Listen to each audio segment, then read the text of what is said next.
Fala, gente! Sejam todos muito bem-vindos. Está começando mais um podcast dos Imparáveis. Olha aí, ó. Para você que tava me perguntando, tava recebendo muita mensagem, né? Felipe, e aí? Cadê os podcasts? Cadê a temporada nova? Tenho uma boa notícia para compartilhar com você. Começou a temporada 2022 do podcast dos Imparáveis. Vou te dar um conselho. Esse ano vai ser incrível. Já estamos com uma agenda fechada aí. Vai passar por essa mesa aqui muita gente que vai te inspirar na sua caminhada. Então, meu conselho para você é: já deixa o seu like nesse vídeo. Já se inscreve no canal agora mesmo, tá bom? E não perca para você acompanhar tudo aquilo que a gente vai disponibilizar aqui nas plataformas digitais, né? Tanto no nosso canal do YouTube, você que está assistindo aí agora, e eu também quero te falar, tem muita gente que ainda não acompanha a gente lá no Instagram, então já corre lá no Instagram, porque a gente sempre coloca alguns trechos, algumas frases que também vão inspirar a sua vida, tá bom? Então seja muito bem-vindo, a temporada 2022 está começando do nosso podcast, e para começar essa temporada não poderia ser melhor, não poderia ser diferente. O convidado de hoje é alguém muito especial. É alguém que não só inspira a minha vida, mas é um mentor, é um pastor, é um direcionador e também é o meu melhor amigo. Hoje eu tenho a honra e o privilégio de receber aqui nada mais, nada menos do que ele, meu pai, pastor Mirko Levac. Pai, bate aqui, tamo junto, amo sua vida. Sempre. Obrigado pela honra, né? E eu te trouxe aqui hoje porque você é uma das pessoas que mais se parece com Jesus, você é uma das pessoas que eu mais vi enfrentar desafios e não paralisar no meio da caminhada. Então você é um imparável, né? Então, primeiramente, seja muito bem-vindo e obrigado pela honra e pelo privilégio de poder receber você aqui. Honra minha, filho, honra minha, pessoal, estar aqui com vocês hoje, nesse tempo tão especial, aqui com os Imparáveis, e eu tenho certeza que vai ser uma bênção. Então, obrigado, filho, por a gente poder estar aqui e falar algumas coisas especiais daqueles que amam o reino e são imparáveis. Bom, vamos lá então para a gente começar. A primeira pergunta que a gente sempre faz, né? A pergunta é: como se tornar alguém imparável? Eu sei que no meio da sua caminhada, a gente vai falar um pouquinho sobre isso, mas você enfrentou tanta coisa, né, pai? Você veio de uma cultura diferente, né? Uma cultura cigana. A gente vai falar um pouquinho sobre isso para você que está aí assistindo esse podcast. Na sua caminhada ministerial, eu vi tantos desafios que você viveu, mas no meio de tanto desafio você não parou, você continuou, você cresceu, você se desenvolveu. E a pergunta é essa, né? Como se tornar alguém imparável? Uau, pergunta poderosa essa, né? A resposta certeira, firme, bem convicto é essa: certeza do propósito e do chamado. Dia 2 de maio agora de 2 de maio de 92 para 2 de maio de 2022, eu faço 30 anos que eu fui consagrado ao ministério pastoral, 35 que eu prego o evangelho. Como se tornar um imparável? Paixão por vidas e pelo reino de Deus. Quando não foi eu que encontrei Jesus, foi ele que me encontrou, né? Foi Jesus que me encontrou, e quando ele me encontrou, a mensagem que eu recebi dele foi muito forte, impactante, e aquilo sempre colocou no meu coração o desejo de ser imparável, de pregar por vidas e pelo reino. A certeza do propósito e do chamado, isso faz você se tornar um imparável, sabendo que você está no centro daquilo que Deus tem para a sua vida. Quando você encontra o propósito e o chamado, você se torna um imparável. Uau, poderoso isso. A gente vai falar um pouquinho sobre a sua história, mas você falou aí sobre esse senso de propósito, né? Para se tornar alguém imparável, você entendeu o seu propósito. E o propósito é algo que você nasceu para fazer. Então, quando você descobre o que você nasceu para fazer, você se torna um imparável. Foi isso que aconteceu na sua história, é por isso que você está aqui hoje, né? Tantos desafios, tantos gigantes, tantas coisas se levantaram, mas mesmo assim, você nunca perdeu o senso de propósito, né? E aí a pergunta é: quando foi que você descobriu o seu propósito, pai? No primeiro culto que eu entrei. Uau! Isso você tinha qual idade? Eu tinha 20 anos. Sua mãe me convidou para ir no culto, eu fui na igreja, né? E entrando lá, ouvindo a mensagem que foi pregada, aquilo foi muito certeiro no meu coração, e ali o propósito se manifestou ali de verdade, o chamado se manifestou ali na primeira reunião, no primeiro culto em uma igreja evangélica que eu fui. Aquilo já rompeu em mim, rompeu com tanta força que naquela mesma semana, dentro daquele mês, nós já começamos a pregar o evangelho. Eu já comecei a pregar o evangelho sem ter um entendimento tão grande dele, mas o propósito e o chamado foi tão forte que eu já saí evangelizando até o próprio pessoal da minha família cigana, filho. Legal. E na realidade ali você não tinha uma dimensão daquilo que Deus ia fazer, né? Jamais. Foi um primeiro culto, né? E eu lembro que você fala sobre uma história, e a gente vai falar um pouquinho sobre essa cultura, porque tem muita gente que está aí do outro lado, mas não sabe. O meu pai foi o segundo cigano, né? É isso? Sim, sim. Segundo cigano a se converter na história. Então, assim, aliás, já queremos mandar um abraço para toda a comunidade cigana, Sim. né? Hoje tem igrejas espalhadas pelo Brasil. Maravilhosas. A gente recebe pessoas aqui também dessa cultura, né? E só que naquela época, quanto tempo atrás isso, pai? 35 para 36 anos. Então, há 35 anos atrás, essa questão dessa decisão sua para aquela cultura foi algo muito assustador, né? Impactante. Sim. Né? Porque havia uma cultura, havia um costume, tradições, Sim. um poder religioso dogmático de costumes e de coisas. Então, quando eu fui para a igreja, que eu encontrei o propósito que a gente estava falando aqui, o chamado foi tão impactante que eu já saí evangelizando e aquilo foi assim, foi impactante no meio da minha casa e da família. Porque logo que eu fui falando do que havia acontecido na minha vida, houve uma rejeição total. Eles entenderam como uma mudança de costumes e de tradições e de uma religiosidade, né? E foi um impacto muito violento na época. A cultura, eu sei que a cultura, né?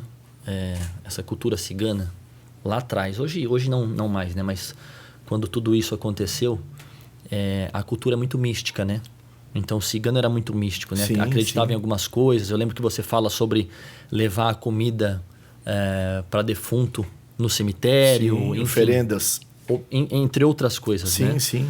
E aí, quando você tomou essa decisão de ir para a igreja, e não só ir para a igreja, mas você começou a manifestar aquilo que Deus tinha feito, pregando para ciganos, Sim. falando do poder do evangelho para as pessoas. Sim. E aquilo foi um choque muito grande para a cultura, não foi? Na realidade, filho, o que aconteceu? Você acabou de falar aí sobre tradições e costumes e oferendas das tradições ciganas. Sim. Que nem fazem aquilo por mal. E talvez alguns que estão assistindo julgam outras pessoas, mas na realidade eles não fazem por mal, mas é por não conhecer o verdadeiro amor de Deus. E quando eu entrei no culto, o reitor do seminário da igreja estava pregando Isaías 53. Uau. Isaías 53, Isaías está falando de quem deu crédito à pregação da palavra. E ele está falando que Jesus era como um homem que não tinha aparência nem formosura, e olhando nós para ele, nenhuma beleza havia que nos agradasse. Ele era desprezado, rejeitado, homem de dores, que sabe o que é padecer. E aí no versículo 6 e 7 diz que Jesus foi levado ao matadouro e como uma ovelha muda perante os seus tosqueadores, e ele não abria a boca. E aquilo foi impactante para mim, porque dentro dessas tradições de oferendas, a família tinha uma festa idólatra, uma festa de uma tradição da cura de alguém, ou de um voto que o meu avô, o pai do meu avô tinha feito, e aquilo era uma festa da tradição familiar, em que fazia uma mesa uma vez por ano, uma festa muito bonita, e colocava lá todos os tipos de alimentos e manjares naquela mesa que não se comia normalmente. E ali naquela mesa também sacrificava-se animais, né?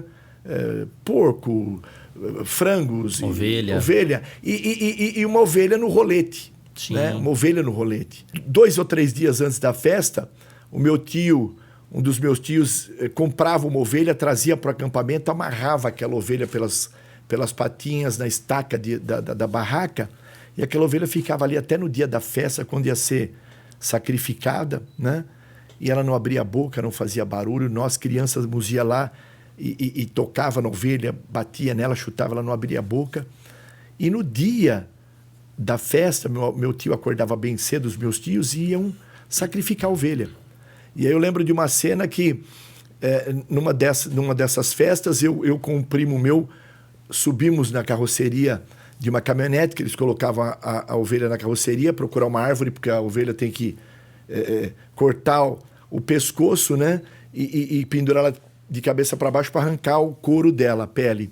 E aí eu lembro que nós subimos a caminhonete, fomos juntos, meu tio tirou a ovelha para baixo, perto de uma goiabeira, uma árvore de goiabeira, e começou a imolar a ovelha, cortar o pescoço dela, abriu as patas, né? Soltou, ela não abriu a boca, não deu nenhum balido, começou a cortar o pescoço dela, o sangue esparramando pelo chão, eu corri para ver de frente, e aí eu vi aquela ovelha não abrindo a boca, apenas soltando uma lágrima por um olho, uma lágrima pelo outro olho. E aí quando o pastor, o reitor do seminário pregou Isaías 53, aquilo foi impactante.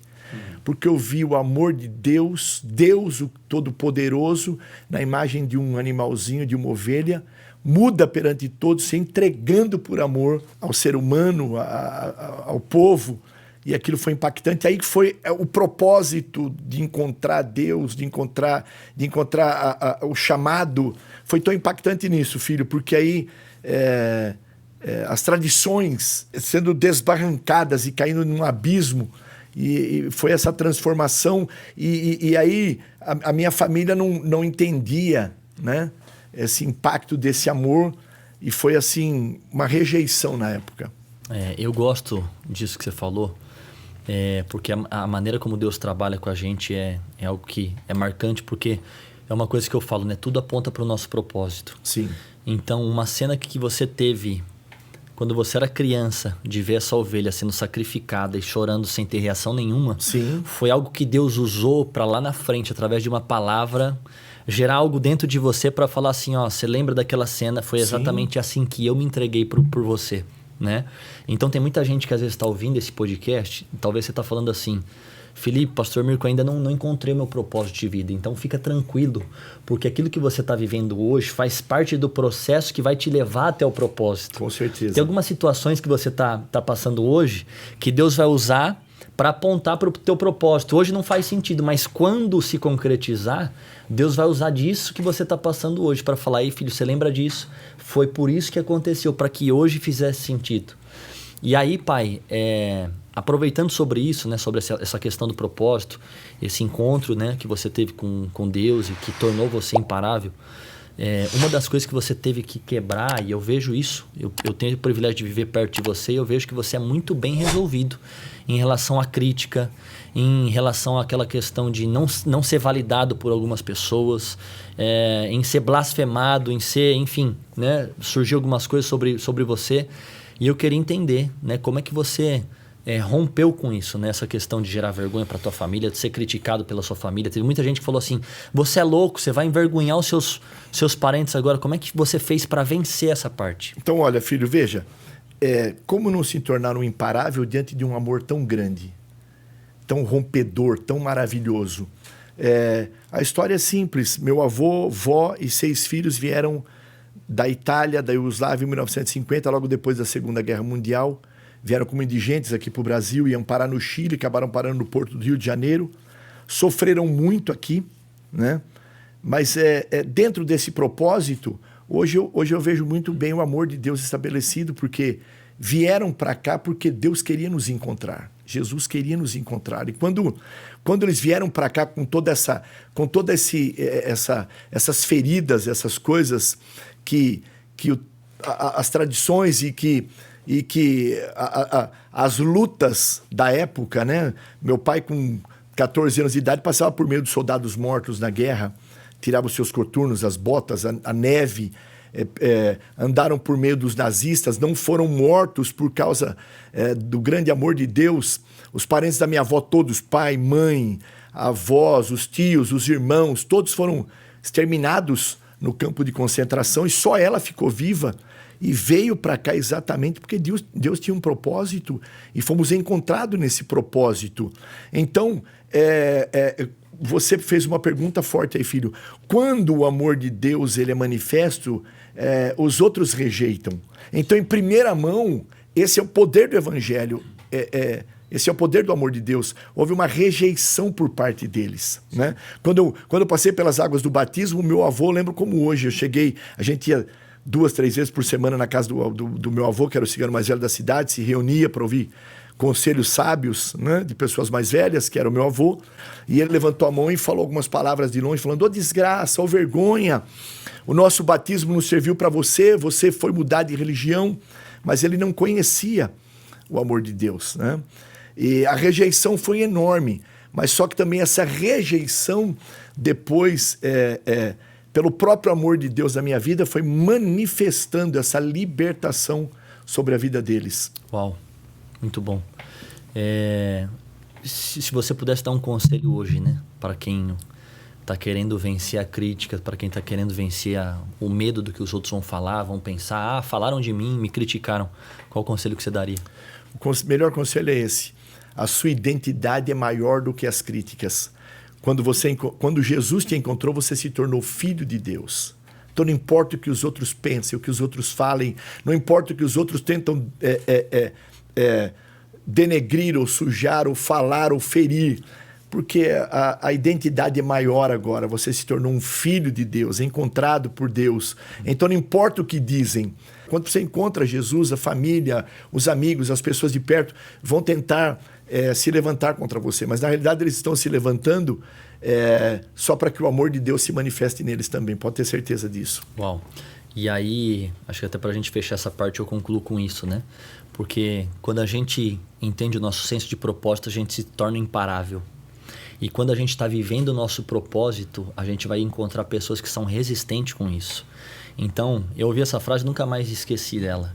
Quando você começar a viver o seu propósito, você vai incomodar muita gente. Sem dúvida. Então, muita gente vai se levantar para falar contra você, muita gente vai se levantar para criticar você, para difamar você. Apenas continua firme no propósito, na convicção daquilo que Deus te chamou para você fazer. O poder do evangelho, do amor de Deus, ele incomoda. Sim. Incomoda os outros. Porque você vem cheio desse amor, cheio dessa transformação, e incomoda aquele que não tem. Porque, na realidade, o incomodado deseja o que você quer. O incomodado quer essa transformação na vida dele também. Ele também quer se abrir para isso, mas não sabe como. Não teve esse privilégio ainda de ser impactado com esse amor. E esse processo ele vai se concluir com toda certeza.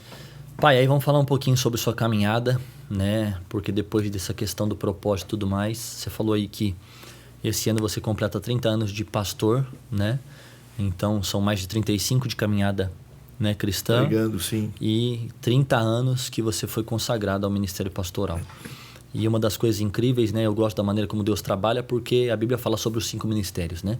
Então, uns foram chamados a profetas, outros a apóstolos, enfim, né? Mestres, doutores, enfim. Sim. E aí, eu vejo em você um chamado muito forte do evangelista. Sim, né? Sim. Então, é incrível. Até brinco a gente brinca aqui na igreja, né? Que se você pegar um microfone e começar a falar ali na rua, na calçada, vai surgir 2 pessoas, 5, 10, 100 mil, e daqui a pouco vai ter uma multidão ali para te ouvir. Isso é uma graça especial que Deus colocou sobre a sua vida, né? Como é que foi, assim, você entendeu a paixão, né, o propósito, aquilo que Deus te chamou para fazer, você começou a pregar para as pessoas, mas como é que você vê hoje esse chamado, né, do evangelista? Porque até abrindo, né, sobre essa questão do que a gente vive hoje.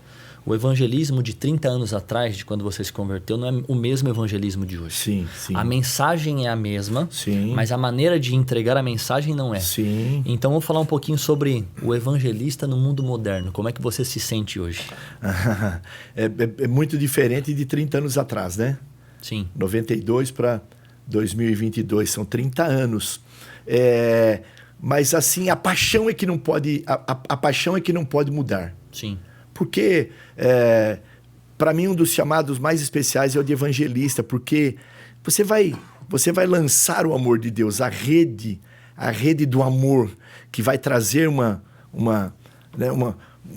grande pescaria de almas. Então, eu já fui impactado, como eu acabei de falar aí agora, na primeira reunião que eu participei, isso já veio no meu coração. Então, isso foi todos os dias. Durante os primeiros 7 anos da minha vida, casado com a sua mãe, nós pregamos o evangelho todos os dias. Na segunda-feira num lugar, na terça-feira em outro lugar, na quarta em outro lugar, hora reunido dentro de uma casa, hora dentro de uma penitenciária, hora numa igreja, hora numa barraca de cigano, hora por todos os lados, por 7 anos, sem interrupção, todos os dias, de segunda a segunda-feira. A paixão continua fervendo até hoje. E tudo que eu vejo, por exemplo, que os outros chamam de mundo moderno, eu vejo de favorecimento para nós, filho. Forte isso. Então, por exemplo, na minha época, para me buscar alguns assuntos, eu tinha que ter muitos livros, 2 ou 3 versões bíblicas, uma chave bíblica que talvez você nem sabe o que né?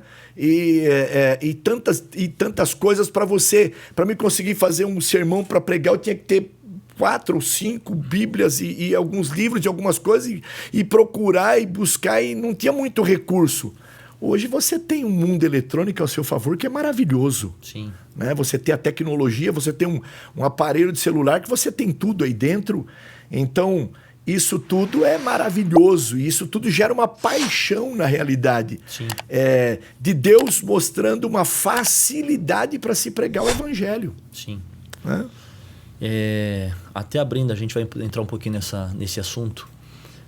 Eu vejo assim, e isso é nítido na sua vida, né? Muita gente procura por essa facilidade de abrir mão do velho para viver algo novo. Sim, né? sim. Então, eu caminho com você de perto e eu vejo isso a todo momento. Você nunca se prende ao método, sim, mas você sempre se prende ao princípio. Então, desde que não vai ferir aquilo que Deus estabeleceu como um princípio, os Perfeito. métodos podem mudar. Mas o grande desafio é que tem pessoas que estão presas aos métodos e por isso não conseguem romper para viver algo novo de Deus. Com toda certeza. Então, para falar sobre isso, pai, eu vejo muito o exemplo, a história de Noé. Né? Quem foi Noé? Noé foi aquele que recebeu uma visão, uma palavra de Deus. Então Noé passa 100 anos da vida dele construindo uma visão. Durante 100 anos Noé construiu algo para que durante 1 ano ele vivesse dentro de algo que Deus entregou para ele como visão. Sim. Então Noé constrói durante 100 anos. Aquilo que você construiu durante 100 anos você vai utilizar por 1 ano.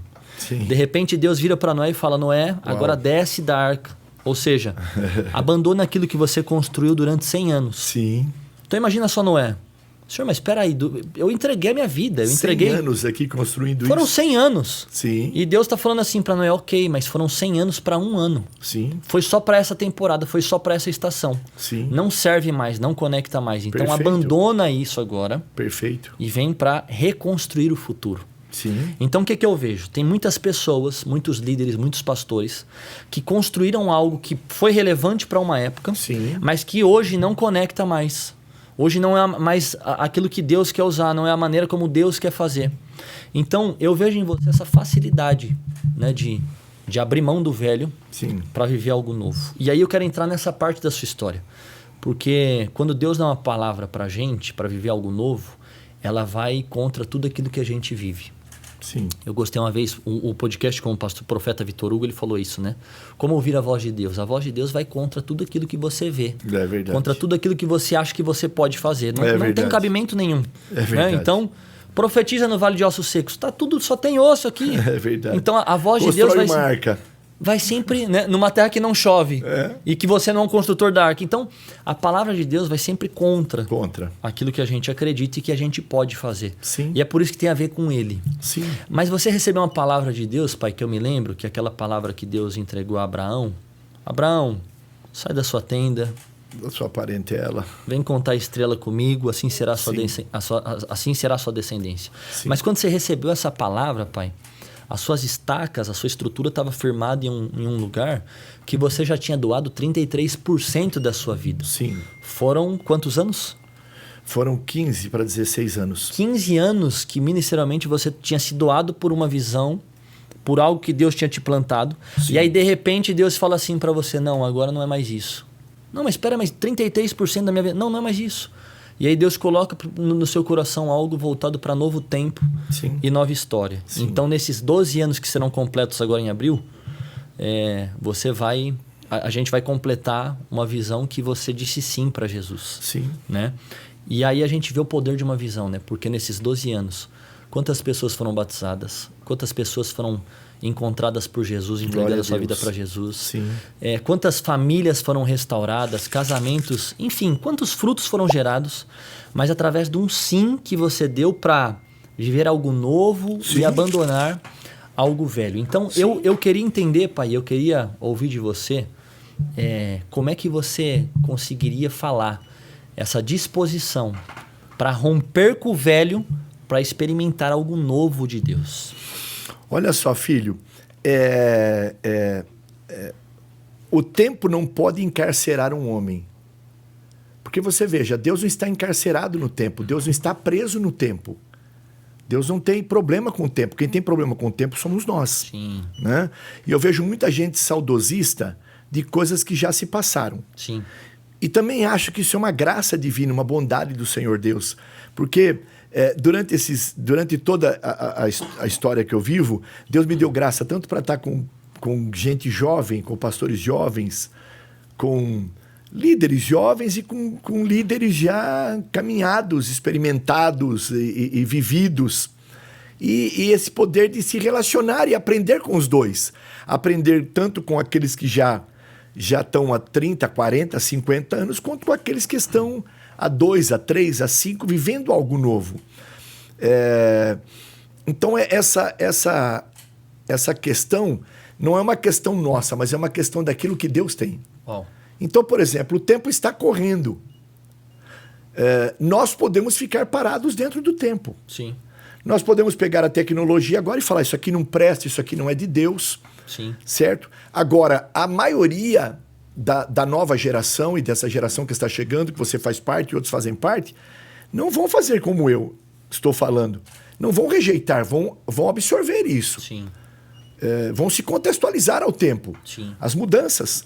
Então, é nítido, as mudanças estão nítidas aí agora. O carro elétrico está chegando. Sim. Né? O que mais? Tantas outras coisas. Sim. Né? Hoje, por exemplo, nós temos aqui um aparelho na mão que tem tudo aqui dentro. Mas, por exemplo, antigamente você precisava ter uma máquina fotográfica. Sim. Quer tirar uma foto?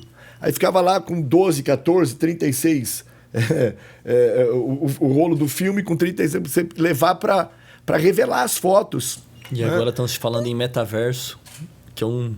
Metaverso, que eu nem sei o que é ainda. Uma realidade... Uma outra realidade. Sim. Agora, veja, nós vamos usar isso aí para o bem ou vamos entregar isso para o mal? Para que isso Sim. seja usado pelo mal. Então, por exemplo, Jesus fala algo maravilhoso nos evangelhos. Não pode se colocar vinho novo em odres velhos. Uau, forte isso. Porque o odre velho vai romper, vai fermentar e vai romper. O que seria isso? Quem não tiver contextualizado para receber aquilo que tem acontecido de novo, a mentalidade vai... as coisas velhas vão estourar aí dentro. Então, você acabou de falar, os métodos... eu vou usar essa palavra, não de método, mas vou usar assim. A Bíblia nunca fica fora de moda. Sim. Ela é sempre atualizada. A igreja falava, dentro da ela temporada. é mais atual do que o jornal que vai sair amanhã. Né? Ela é atual. Você foi muito adepto a essa questão da mudança, né, pai? É nítido que o mundo não é mais o mesmo. Quando a gente fala o mundo, é as empresas, as escolas, enfim, a maneira de negociar algo. E a igreja também não é mais a mesma, né? Então, é por isso que a gente fala, né, que o método muda, a palavra não. E o nosso plano sempre foi...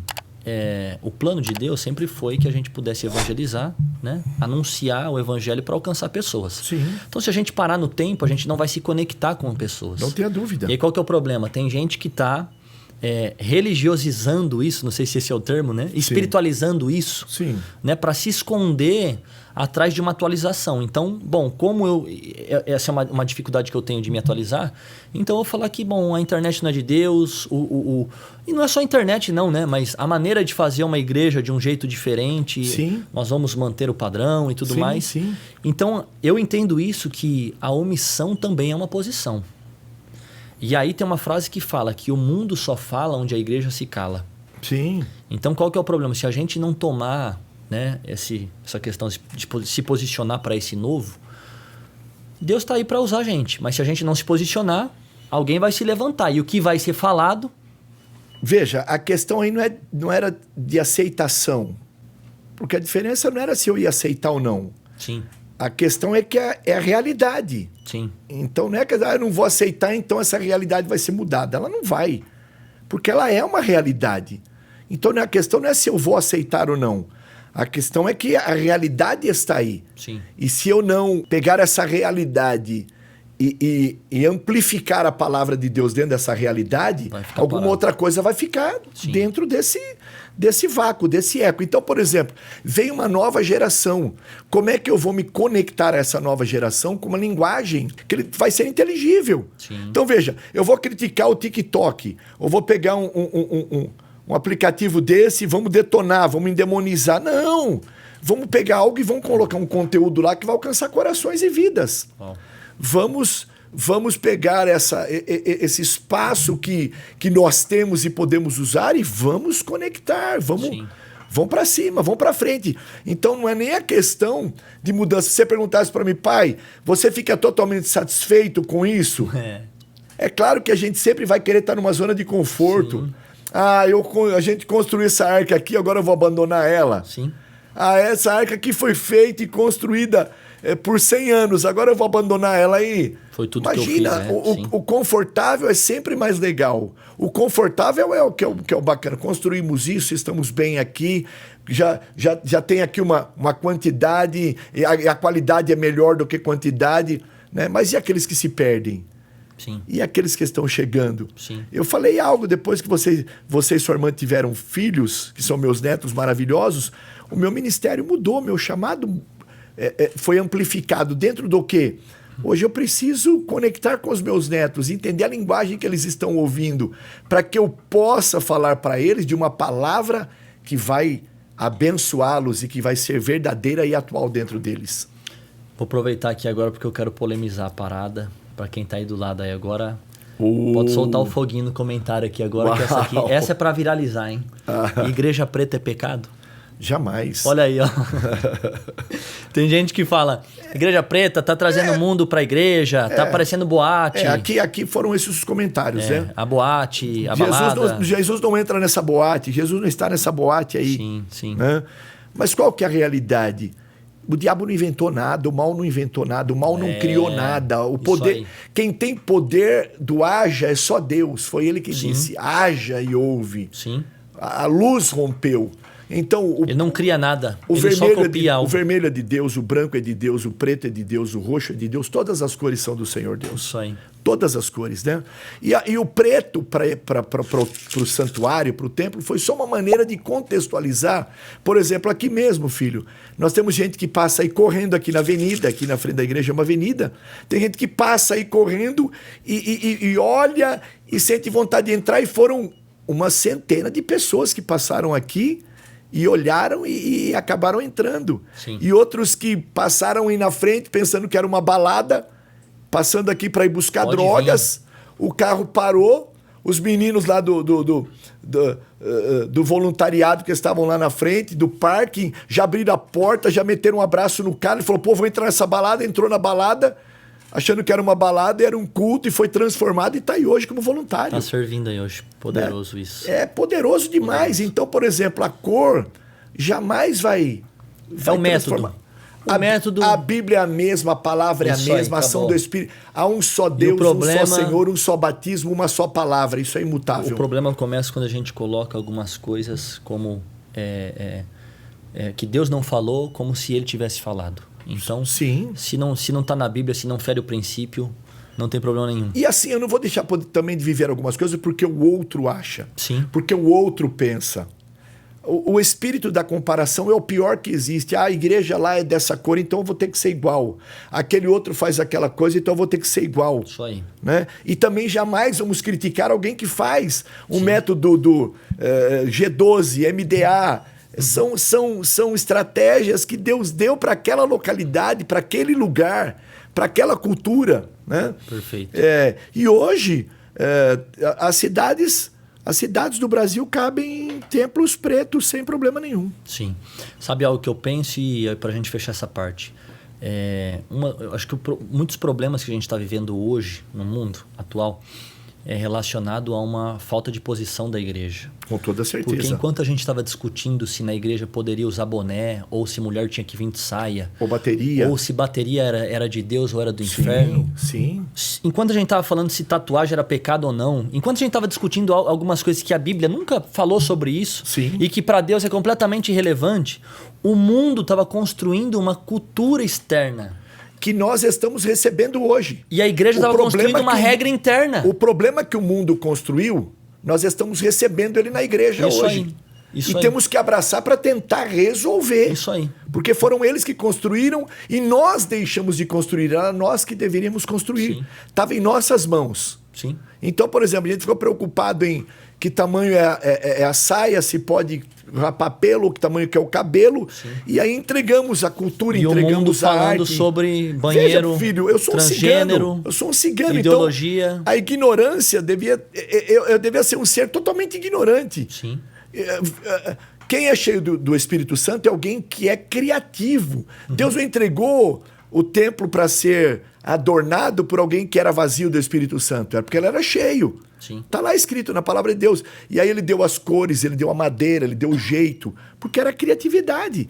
Então, por exemplo, a gente se atrasou nisso, entregou para os outros, e hoje a gente tem que tentar consertar aquilo que a gente não se posicionou em fazer. Sim, sim. Que nós entregamos para outro, e outro deturpou. Perfeito. Pai, para fechar essa parte, que eu quero abrir um outro assunto aqui com você, é nítido que o mundo está em atualização, né? Como é que você hoje... Rápida. O que você vê Velocidade hoje? total. O que você vê hoje, né? O que você sente do Espírito hoje, assim, te guiando para isso? Como é que você vê o avanço, né, da igreja e do mundo para esses próximos anos? O que Deus tem falado ao seu coração sobre isso? Olha só, filho, hoje um dos assuntos relevantes é a igreja, o posicionamento da igreja, a igreja do futuro. Sim. Porque para mim a igreja do futuro já tem que ser atual. Uhum. A igreja que está no futuro, ela já tem que antecipar.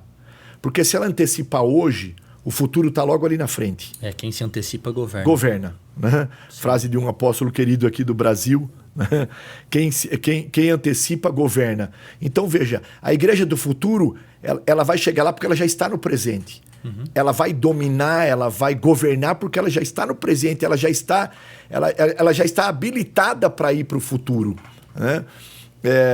Então, a falta de posicionamento disso... eu tenho visto algumas igrejas, filho, né? Envelhecida em qual sentido? A pessoa mais jovem no culto tem 55 anos, a minha idade. Sim. Então, a outra geração sumiu da igreja. Por quê? Porque a igreja não se posicionou nessa questão. Não criou um ambiente que devia ser criado. Então, gerou-se um ambiente só para aqueles que os anos foram passando. E eles estão lá até hoje. Sim. Alguns já numa idade que nem vão ao culto mais. Sim.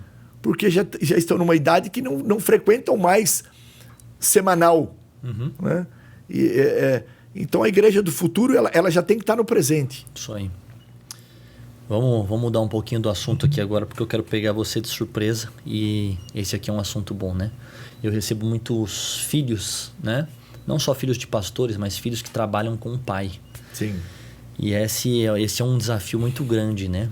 A relação do pai e filho quando diz respeito a trabalho, né? Então, eu confesso a você que eu não me recordo de alguém hoje que trabalha hoje, fala assim, ou me recordo de poucas pessoas filho e pai que trabalham junto, que constroem algo juntos, né? É um desafio muito grande. Sim. Você fala uma frase que eu gosto muito, que acho que ela até é bíblica, né? Sobre o boi, né? Sim, o boi velho e o boi novo. Explique isso para quem está lá já. Sim, no arado se coloca um boi velho e um boi novo, né? Por quê? Porque o boi novo tem a força e puxa, mas o boi velho tem a direção correta. 2 bois novos iam pôr força, mas iam perder a direção. Um boi novo e um boi velho dá a direção correta. Uau. Porque o boi novo puxa com força e o boi velho dá a direção correta. Forte. Não tira os olhos do lugar que tem que chegar. Nós temos que honrar, valorizar. Eu amo isso demais. Né? Pastores relevantes do passado, gente que fez história aqui nesse país, Brasil para Cristo, Assembleia de Deus e tantas denominações aqui, líderes, né? Citar nomes aqui seria assim, honrar cada um, né? E eu honro a cada um. Mas também existe uma realidade que é exatamente transicionar isso. Então, por exemplo, tem igrejas... Eu não sou imortal aqui nessa terra. Né? Hoje eu já sinto o peso dos anos. Né? E daqui 3 ou 4 ou 5, mais ainda. Eu não posso ser o ponto estacionário dela. Parou em mim, eu construí isso aqui. Eu tenho que começar algo que vai dar sentido para anos e anos e décadas e para um centenário. E aí qual que é o grande desafio, né? E é isso que eu queria ouvir de você. Primeiro, para quem é pai e talvez você trabalhe com filho ou deseja trabalhar com filho, e depois vou falar minha parte também, para você que é filho e quer trabalhar com seu pai ou que trabalha com seu pai, né? Mas qual que é o desafio para você desse encontro da geração, né? De algo que você construiu e de repente você precisou desconstruir. Sim. E também a questão de grande abrir desafio, espaço. Grande desafio. Abrir espaço e aceitar, porque na realidade Sim. assim... eu não carrego a experiência que você carrega. Sim. Mas é evidente que Deus tem feito algo com a minha geração também. Mas eu também não carrego aquilo que Deus te deu. Eu também não carrego coisas atuais que você tem. Não tenho a facilidade de absorver como você tem hoje, filho. Então, é um grande desafio, sim, mas eu sou dono da verdade? Não. Sim. E a grande realidade, você falou uma frase poderosa aí que eu deixo até para alguns amigos, colegas que talvez possam ajudar. O grande desafio não é construir, é desconstruir. Uau. Desconstruir coisas que nos bloqueiam, coisas que nos param, coisas que nos deixam estagnados. Então, por exemplo, eu vou ficar muito feliz em ver a comunidade da fé caminhando, contextualizando, crescendo, avançando. E não importa se é você, filho, se é outro de uma nova geração, né? Mas como somos eu e você, pai e filho, é importante, eu vou me sentir muito realizado em ver esse legado caminhando. Sim. Né? Agora, existe esse desafio, né, do abrir o espaço para que isso aconteça. Sim, sim. Mas também eu vou falar de um outro desafio, né? Porque qual que é o maior desafio? Por exemplo, na minha questão, que foi algo que a gente já conversou sobre isso, né? Quem trabalha com pai, por exemplo, o meu desafio é entender que eu tenho 3 funções de uma única pessoa. Sim. Então, quando eu olho para o Mirko, eu tenho nele um pai, Uhum. eu tenho nele um pastor e eu tenho nele um chefe também. Sim. Porque a gente trabalha junto, Sim. a gente constrói a igreja junto e ao mesmo tempo você é meu pastor e ao mesmo tempo você é meu pai. Sim. Então, qual é o desafio para você que trabalha com o seu pai, né? Eu vou falar da parte de filho. Às vezes a gente quer encontrar um pai e a gente tem um chefe. Às vezes a gente quer encontrar um pastor e a gente tem um pai. E às vezes a gente precisa de um chefe e tem, enfim, uma das outras funções. Então, o meu conselho para você se Deus estabeleceu isso como propósito para você, de estar junto, construindo algo junto com seu pai, junto com seu filho, permaneça no meio do processo. Porque é difícil, a gente sabe disso, né, pai? Sim, claro. E eu entendi o seguinte, né? O meu conselho para quem está do outro lado é isso. O meu conselho é que primeiro é a gente estabelecer quem a gente quer em primeiro. Então, em primeiro eu decidi que primeiro na minha vida eu preciso de um pai. Sim. Porque se eu tiver um pai, eu vou ter amor, vou ter cuidado, vou ter direção, vou ter paternidade. Então, a primeira função que eu valorizo e o que eu quero em você é um pai. Amém. A segunda função é que eu preciso de um pastor. Então, em primeiro, entre o pastor e o pai, quem você quer? Um pai. Em segundo, quem você quer? Um pastor. E por último, eu quero um chefe. Então, o desafio, na maioria das vezes, não é o que ele está sendo, mas quem eu quero. Então, tudo que eu vejo que vai ferir a minha relação de pai com ele quando eu tenho um chefe, eu abro mão. Por quê? Porque eu valorizo mais o pai. Tudo que vai ferir a minha relação com ele entre um pastor, eu abro mão. Por quê? Porque eu preciso, antes do chefe, preciso de um pastor. Então, a gente entender isso, eu acho que é o que vai fazer sentido para caminharmos juntos e não abortar aquilo que Deus estabeleceu, né? Então, para quem está do outro lado da tela, Felipe, você já pensou em desistir? Poxa, quantas vezes eu virei para mim mesmo e falar, cara, não dá.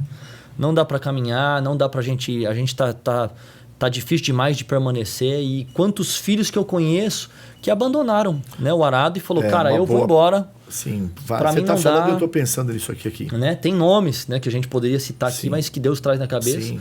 Mas que abandonaram porque não se submeteram ao processo. Sim. Né? E o processo é para ambos, tanto para o filho Quanto para o pai. quanto para o pai, porque Sim. também é uma parte difícil para você, né? Discernir que, poxa, agora não é meu filho que está falando, agora também é o pastor, Sim. né, que está falando. Sim, com certeza. Então, ter esse coração para a gente aprender um com o outro, eu acho que é muito desafiador. Mas a Bíblia fala sobre isso, né? Que duas coisas, né, que ela fala. A primeira é que, assim como o ferro afia o ferro, o homem também afia o homem. Então, eu sei que eu aprendo muito com você, mas eu também posso te ensinar em alguma coisa. Com toda certeza. E eu creio que você falou algo recentemente que me marcou, que foi sobre... nós já fazemos parte de uma das últimas gerações. Então, quanto tempo isso vai perdurar, a gente não sabe. Sim. Mas que é evidente que nós já estamos partindo para o fim, Sim. isso sim. E existe uma palavra que nos fins dos tempos os corações dos filhos se converterá aos pais e o coração dos pais. Últimos versículos do Velho Testamento. Então eu creio que eu faço parte dessa geração. Sim. E se eu puder fechar com isso, que aí eu quero te ouvir, o meu conselho para você que é filho agora, trabalho com meu pai é difícil. Meu irmão, se submeta ao processo e permaneça fiel ao processo. Tem uma frase que fala o seguinte: a sua autoridade nasce na sua submissão. O que é uma submissão? Missão, submissão. Eu estou abaixo de uma missão. Então, hoje, pai, eu não tinha ideia de que eu estaria vivendo o que eu vivo. Sim. Mas eu só atendi, eu só obedeci algo que Deus estabeleceu a você. Sim. Então, foi algo que Deus entregou a você primeiro. E hoje eu vejo eu vivendo isso. Então, é exatamente o que aconteceu com Josué e com Moisés. Começou em Moisés, continuou em Josué. Perfeito. Então, Josué nem sabia, mas enquanto ele erguia o braço de Moisés, ele já estava, a sua autoridade estava sendo desenvolvida, porque a gente começa servindo uma visão, para depois a gente fazer parte de uma visão. Como é que você vê isso? Experiências. A gente não aprende só com acertos, mas com a maioria de erros, tanto nossos quanto daqueles que a gente conhece, convive e viu. E uma das coisas que eu falo como sucesso ministerial, antes das ovelhas da igreja, eu preciso que as ovelhas da casa sejam abençoadas. Uau. Né? Eu não posso acreditar que está sobre a igreja e sobre não a minha casa, igreja. Sim. Então, isso foi uma graça que Deus me deu, voltando lá atrás, de ver as tradições, de ver os costumes e as coisas, de ter um espaço da minha casa como um espaço de uma igreja. Eu acredito muito nisso.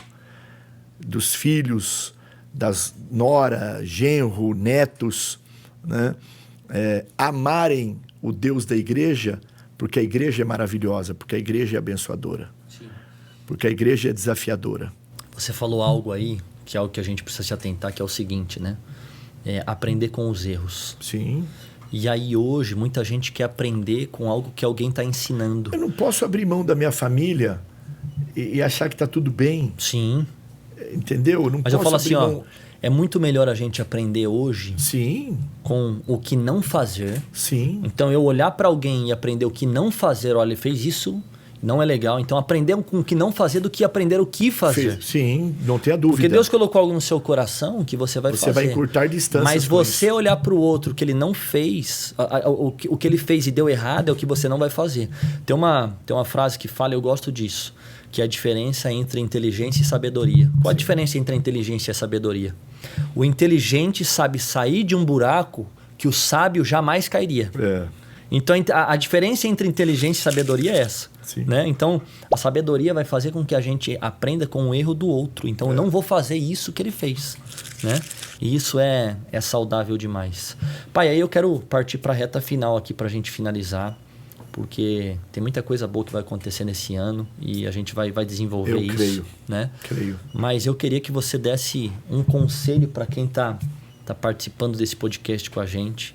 Eu queria que, se você pudesse deixar um conselho para que essa pessoa pudesse viver o melhor tempo da história dela, como que ela poderia aplicar isso e viver isso? Seja apaixonado pelo seu chamado, seja apaixonado pelo seu propósito, seja apaixonado pela palavra do Senhor Deus, que ela seja real dentro de você. Eu gosto de uma palavra que eu ouvi e que marcou a minha vida, sobre entusiasmo. Né? Seja entusiasmado. E eu aprendi que essa palavra entusiasmo vem do grego enthusios. E enthusios significa cheio dos deuses. Né? Enthusios. Mas como nós não somos cheios de deuses, somos cheios de Deus, só nós somos entel. Cheio de Deus. Seja cheio de Deus, cheio do amor dele, cheio da graça dele. Seja apaixonado por aquilo que você foi chamado para fazer, constante naquilo que você foi chamado para fazer. E eu tenho certeza que você vai chegar aos 30 anos de ministério e você vai falar com toda certeza: estou no caminho certo. Uau. Estou no caminho certo. Poderoso. Seja apaixonado em ver vidas transformadas, em batizar muita gente, em ganhar, em ver o reino sendo expandido. Não tente ser um dominador de vidas. Você não foi chamado para dominar ninguém. Você foi chamado só para discipular alguém. Discipulado não é forçar alguém a ser. É ensinar com a sua vida, é amar, é ganhar, é multiplicar. A comunidade da fé é uma igreja assim, a gente ganha. Agora, se está indo para a África, ou se está indo para a Europa, ou se está indo para onde está indo, não importa. Eles não são meus, eles são do Supremo Pastor, que é o Senhor Jesus. Poderoso isso, glória a Deus. Pai, obrigado por tudo que você... Obrigado eu, filho. Primeiro, obrigado pelo que você carrega, obrigado pelo que você compartilhou, que eu sei que é muito pouco perto daquilo que você tem, mas que a gente vai continuar fazendo isso, né? Transbordando, compartilhando, inspirando muita gente. Até a vinda dele. E obrigado por ser uma referência não só para mim, mas eu sei que para quem está assistindo esse vídeo agora, tem tantos pastores, amém. Deus abençoe tanta gente, vida, né, que se ministério. inspira. Eu queria que você deixasse no comentário aqui o que você achou desse podcast. Deixa uma mensagem para o pastor Mirko aí, do que ele representa para você, o amor, o carinho que você tem por ele. Pai, tamo junto. Sempre, filho. Deus te abençoe. Obrigado pela sua presença aqui. E é isso. Gente, eu espero que você tenha gostado desse podcast, que você possa ter sido impulsionado por tudo que foi liberado aqui. E a notícia boa é que 2022 a temporada está começando. Tem muita gente que vai passar por essa mesa aqui, que vai te instruir, te capacitar. E no que depender da gente, 2022 vai ser o melhor ano da sua história. Então, se inscreve no canal, já ativa as notificações, segue a gente no Instagram para não perder nada, tá bom? E é isso. Deixa o seu like nesse vídeo também. A gente se vê no próximo vídeo dos Imparáveis. Tamo junto mais uma vez. Obrigado aí, gente. E até a próxima. Valeu.